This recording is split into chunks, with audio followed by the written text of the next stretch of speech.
শীতে কলা খেলে ঠান্ডা লাগে, আসলেই কি তাই, নাকি এটি একটি মিথ? চলুন জেনে নেই বিশেষজ্ঞদের মত।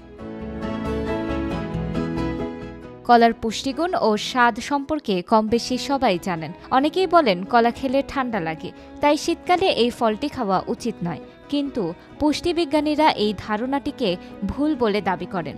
কলায় আছে পটাশিয়াম, ভিটামিন B6, ফাইবার এবং ম্যাগনেসিয়ামের মতো উপকারী সব পুষ্টি উপাদান। এসব উপাদান শরীরের জন্য অত্যন্ত উপকারী। শীতকালেও কলা খাওয়ার মাধ্যমে শরীরের শক্তি বৃদ্ধি করা সম্ভব, এমনটাই মনে করেন পুষ্টিবিদরা।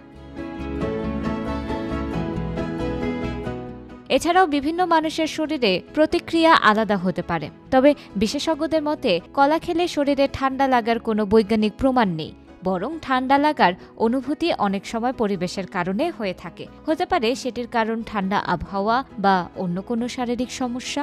অর্থাৎ